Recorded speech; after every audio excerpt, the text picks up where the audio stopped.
हमको ये लगता ही नहीं तुम दूर कहीं से आई हो, जैसे मेरे सपनों में तुम्हारी पहले से परछाई हो। हेलो फ्रेंड, जय माता दी। आशा करती है आप सब ठीक है। आज मैंने आपने देखा ही है, स्टार्टिंग में मीशो से साड़ी ली थी, उसी के साथ ये ब्लाउज पीस आया था। इसी का ही मैं ब्लाउज बनाऊंगी क्योंकि कपड़ा अच्छा है ब्लाउज का। लाइनिंग लगा के बनाऊंगी तो वही मैं आपके साथ शेयर कर रही हूँ इसकी कटिंग और स्टिचिंग। जैसे कि मेरे शोल्डर 12 है तो 12 का मैंने 6 ले लिया। अब चेस्ट जैसा भी मेरा 34 है तो उसका मैंने अभी आपको दिखाया। इंच टेप को 4 ते में घड़ी करके हम वो निकाल लेते हैं चौथा हिस्सा। तो ऐसे ही मैंने निकाल लिया। वीडियो मैंने थोड़ी फास्ट कर दी क्योंकि काफ़ी लंबी हो जाती है। और 2-2 इंच मार्जिन का रखा है, आपने देखा है। ये डबल आपको नाप दिख रहा है क्योंकि इसमें है ना एक लाइन दिख रही थी, जैसे धागा खींचा जाता उस तरह से। तो फिर मैंने दोबारा कपड़े को जमा के इस तरीके से बनाया। अब बैक साइड का हिस्सा भी हम इसी तरीके से काट लेते। दोनों हिस्से हमारे कट चुके हैं, आप देख सकते हो। और जैसे कि अब हमारा फ्रंट का कपड़े में हम मछली कटिंग निकालते हैं, वो निकालूंगी मैं। आधा इंच नाप लेके फिर मछली कटिंग कर लेते हैं तो वो फिटिंग बहुत अच्छी सी बैठती है। और वही फिटिंग हम आस्तीन के लिए भी काटते हैं तो वो आस्तीन के लिए तो आपको आगे मिलेगी। अभी हम ब्लाउज का फ्रंट का पार्ट का मछली कटिंग कर रहे हैं, आधा इंच का। ये भी साइज के अनुशासन होता है। जैसे मेरे 34 शोल्डर है तो आधा इंच कटिंग काफ़ी है। अब जैसे कि हर वीडियो में दिखाती हूँ, अगर आप फर्स्ट टाइम देख रहे हो, आप न्यू सब्सक्राइब है तो इसलिए आपको बता देती हूँ। मैं लाइनिंग को पहले ऐसे कपड़े को स्टिच कर लेती हूँ सुई धागे की हेल्प से और फिर कटिंग कर लेती हूँ इस तरीके से। अब दोनों फ्रंट का और बैक का कपड़े हम दोनों इस तरीके से काट लेंगे। जैसे कि लाइनिंग अस्तर को हम बिछा के उस पर कपड़े को हम हमेशा जो किनोर सी होती है ना उसको हम साइड में रखते हैं, उससे फिटिंग बहुत अच्छी आती है, कपड़ा खिंचाता नहीं है बिल्कुल भी। तो उसका थोड़ा सा ध्यान रखना है। और उसके बाद फिर हमने इसको भी कच्चा कर लिया और इसको भी इसी तरीके से कट कर लिया। दोनों फ्रंट के और बैक के कपड़े हमारे तैयार हो गए हैं। और अब हम आस्तीन की कटिंग करेंगे। आस्तीन की कटिंग हम वहाँ से कर रहे हैं जहाँ पे इसमें पाइपिंग लगी है ब्लाउज में, तो वहीं से मैं कटिंग कर रही हूँ। उसकी चौड़ाई कम है तो इस तरीके से आई है। जैसे कि 3 इंच का लेते हैं हम कटिंग करने के लिए और फिर 3 इंच का नाप साइड से लेके हम गोलाई काट देते हैं। और शोल्डर आस्तीन खाली 4 इंच की ही चौड़ाई है।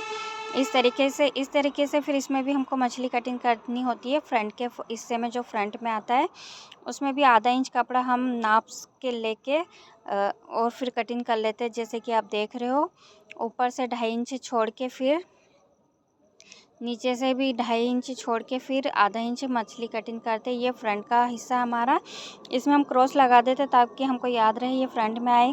अब जैसे कि ये पेस्टी होती है, पेस्टी गले में लगाती हूँ मैं। 11 इंच मैंने लंबाई ली है और 3.5 इंच मैंने चौड़ाई ली है डबल करके। तो आप देख सकते हो फिर 1-1 इंच का निशान लगा के मैंने लाइन लगा दी है। वाइट कलर की है तो थोड़ा सा कम दिख रही है। फिर हल्की सी गोलाई दे दी है, उसको प्रेस करके स्टिच कर लिया कपड़े पे। और फिर कपड़े को चारों तरफ से इस तरीके से फोल्ड करना है। ये गला बनाएंगे हम बैक साइड का। 11 इंच का है तो ये बैक साइड का। फ्रंट का गला मैं 6.5 इंच लेती हूँ। तो आप देख सकते हो, अब खाली मशीन में इस पे चला रही हूँ क्योंकि धागे मशीन के होल हमारे दोनों साइड हो जाते हैं, जैसे कि आपको दिखा रही हूँ मैं। अब इसमें मैं कलर लगा दूँगी, थोड़ा सा कलर से दिखाई देंगे क्योंकि होल पास से ही दिखाई देते, आपको नहीं दिखाई देते हो तो पता नहीं। अब देख सकते हो फ्रंट का कपड़ा मुझे फिर ध्यान रखना है कि जिसमें मछली कटिंग करनी है वो फ्रंट है और जिसमें नहीं वो बैक है। तो ये बैक साइड का है। बीचों बीच में मैं एक चौक लगा दूँगी ताकि पता रहे ये बीच का हिस्सा है। और ऐसे ही इसमें मैं ब्लू कलर का चौक लगा दूंगी ताकि पता रहे ये बीचों बीच में आना चाहिए। बीचों बीच में दोनों कपड़े को स्टिच करके इस तरीके से सिल लिया मैंने और फिर काट भी लिया है। और अब ये साइड से एक सिलाई लगा रही हूँ, अंदर फोल्ड अच्छे से हो जाता है इस तरीके से कपड़ा। तो गला हमारा बैक साइड का बन गया। बैक साइड भी सिलाई लगती है 5-5 इंच की, तो उसी पे मैं चौक लगा रही हूँ। 5 इंच का फिटिंग अच्छी आती है इससे भी, ये भी ज़रूरी है, नहीं तो पीछे से हमारा ब्लाउज उठा उठा दिखता है। अब इस पर भी सिलाई लगा देती हूँ मैं, डबल सिलाई लगा देती हूँ ताकि अच्छे से मजबूत हो जाए ये। और वीडियो अच्छी लगे तो प्लीज़ लाइक कर देना, शेयर करना, कमेंट करना। फर्स्ट टाइम आए तो प्लीज़ सब्सक्राइब कर लेना। अब ये फ्रंट का हमारा पूरा अच्छे से तैयार हो चुका है। अब हमको तुरपाई के लिए नीचे कॉटन का ही कपड़ा लगा देंगे हम डबल करके, ताकि तुरपाई फोल्ड करने के लिए। वैसे हरियाणा में मेन कपड़े को ही फोल्ड कर देते हैं, लेकिन मैं थोड़ा सा अपने एमपी का भी टच देती हूँ। एमपी में इस तरीके से नहीं करते हैं। अब जैसे कि लेंथ नाप लेते हैं हम। अब ये फ्रंट का कपड़ा हमारा ऊपर से 10 इंच का लिया है, निशान लगाया है। साइड में से इधर से 2 इंच लगाऊंगी मैं। इस साइड से हुक आएगा ना, इधर हाई हुक आता है, उधर से 1.5 इंच, और ये आस्तीन में जाता है, ये भी 2 इंच। अब इस तरीके से ये कमर में जाएगा हमारा निशान, ये आस्तीन में आएगा, और ये हमारे हाई हुक लगते हैं वहाँ पे आएगा। इस तरीके से 4 निशान आते हैं। चारों को मैं इक्वल दोनों कपड़े पे कर लूँगी। दोनों कपड़े को एक साइड लगा के थोड़ा सा उसको इस तरह से थप थप कर लेते हैं, ताकि यही निशान उस पर भी सेम टू सेम आ जाते हैं। फिर उसको थोड़ा सा डार्क कर लेते हैं हम। फिर इसमें भी हम सिलाई लगा देते हैं। सादा ब्लाउज जैसे फ्रंट में 4 सल वाले ब्लाउज आते हैं ना, उस तरीके से है ये, प्रिंसेस कट नहीं है। ये तो आपको समझ में आ गया देख के, फिर भी मैं बता देती हूँ।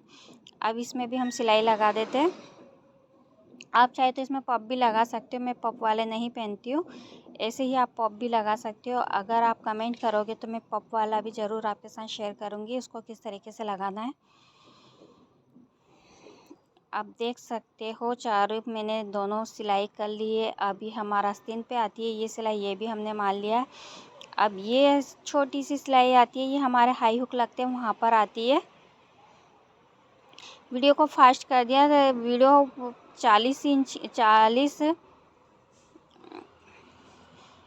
40 मिनट की हो चुकी थी, तो उसको मैंने 10 मिनट की करनी थी, इसलिए मैंने फास्ट कर दिया।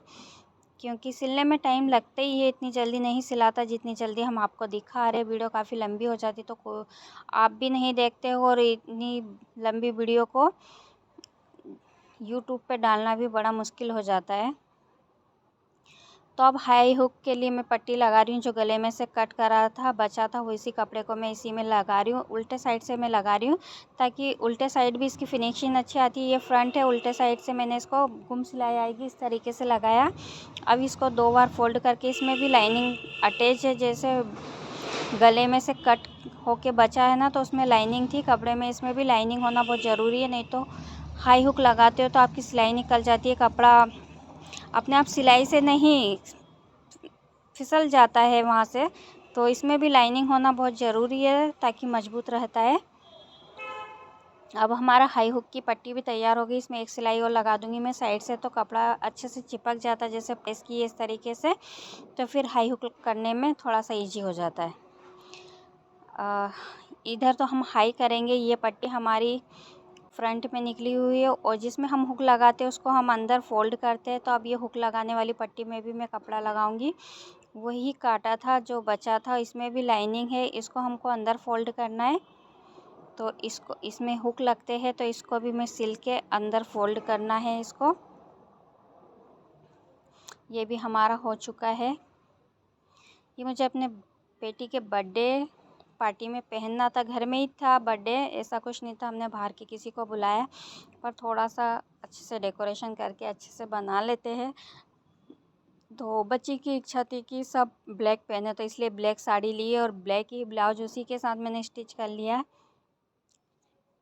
वैसा ब्लैक ब्लाउज तो मेरे पास था, पर मैंने कभी साड़ी का ब्लाउज़ नहीं बनाया। जो साड़ी के साथ कपड़ा आता तो वो भी मैं आपके साथ शेयर कर लेती हूँ। साड़ी के साथ कपड़ा आता है उसको अभी हम बनाते तो अच्छा लगता है, कपड़ा अच्छा होना चाहिए। और ये मैच भी हो रहा था अच्छे से, ब्लैक के साथ ब्लैक अच्छे से जा रहा था। अब ये हमारे हुक वाली पट्टी भी तैयार हो चुकी है, ब्लाउज हमारा तैयार हो गया। अब हम शोल्डर स्टिच करके, फिर हाई हुक तुरपाई वगैरह सब कुछ करके पहन के आपको दिखा दूँगी।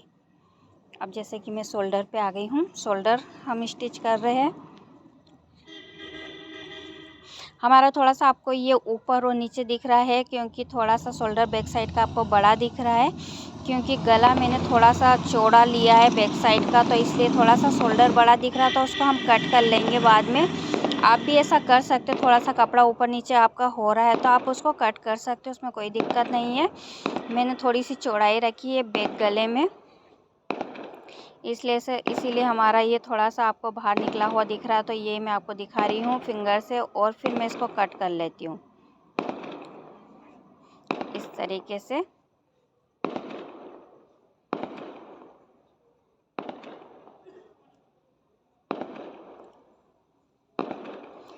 अब हम तुरपाई के लिए लगा रहे हैं। ये हमारा बैक साइड का हिस्सा है, तो इसमें हमने लाइनिंग के कपड़े को डबल करके फिर उसको मैं स्टिच कर दूंगी। अब अभी ऊपर से इन स्टेप से नाप रही हूँ, मैं 14.5 या 15 के आसपास ही रखती हूँ, तो उतना ही कपड़ा होना चाहिए। थोड़ा सा एक्स्ट्रा होता तो सिलाई में ज़्यादा दबा लो।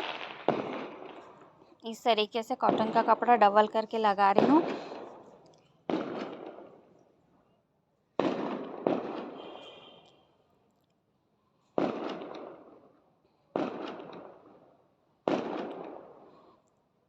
ये हमारा, इसको हम तुरपाई करके फिर मैं आपको पहन के दिखा दूँगी। आप चाहे तो इसमें भी सिलाई लगा सकते हो, लेकिन मैं तुरपाई करती हूँ तो तुरपाई करूँगी मैं इसमें। अब ये फ्रंट का भी आपको नापना है। जहाँ पर हुक लगाते हो आप, वहाँ पर आप कितनी लेंथ होती है, आप कितना रखते हो। मैं 7.5 से ज़्यादा नहीं रखती, इसलिए मैं नाप रही थी, क्योंकि फ्रंट में गले के बाद जो कपड़ा आता है वो 7.5 ही रखती हूँ। अब ये आस्तीन है, आस्तीन को भी हम, जो हमारी गोलाई होती है 6.5 है मेरी, तो उसका निशान लगा के मैं सिलाई लगा के फिर ब्लाउज में स्टिच करूँगी। अब ये मछली कटिंग पे ये ऐसा क्रॉस लगा देते तो ताकि ध्यान रहता है कि ये फ्रंट में आना चाहिए, नहीं तो उल्टा सीधा लग जाता है। जो फ्रंट का है वो बैक साइड लग जाएगा तो फिटिंग सही नहीं बैठती है, इसलिए थोड़ा सा क्रॉस लगा देते, ध्यान रखना चाहिए वो। कमर का नाप लेके अब मैं इसको फिटिंग की सिलाई लगा रही हूँ इसमें। कमर मेरी 30 आती है ब्लाउज पे। ब्लाउज थोड़ा सा ऊपर आता है ना, तो वैसे मेरी पेंट की 34 आती है, 35 आती है, इस तरीके से आती है। ब्लाउज तो हमारा ऊपर होता तो मेरी 30 है कमर, और चेस्ट 34 है। अब दोनों को अच्छे से मिला के सिल दूंगी। अब मैं आस्तीन लगा रही हूँ। आस्तीन ब्लाउज उल्टा रखा है और आस्तीन हमारी सीधी है। अब मैं आस्तीन हमेशा, अभी मैं बिगनर ही हूँ आस्तीन लगाने में, कट रखती हूँ ना, वहीं से स्टिच करती हूँ मैं ऊपर से ही, ताकि जो मेन हमारा कट है वो कट पे ही बैठे। इस तरीके से आस्तीन में मैंने लाइनिंग नहीं लगाई है, आप चाहे तो लाइनिंग लगा के भी बना सकते हो। इस तरीके से आस्तीन लग गई। अब मैं पहन के आपको दिखाती हूँ। इसको अच्छा लगे तो प्लीज़ लाइक करना या शेयर करना, कमेंट करना। आपको दिल से बहुत बहुत धन्यवाद। Okay, bye. अभी हमारा ब्लाउज बनके पूरा तैयार हो चुका है, आप देख सकते हो। अब तुरपाई हुक लगा के मैं पहन के डायरेक्ट आपको बर्थडे में ही दिखाती हूँ। बेटी का बर्थडे था, उस दिन मैंने ये साड़ी पहनी थी और यही ब्लाउज पहना था।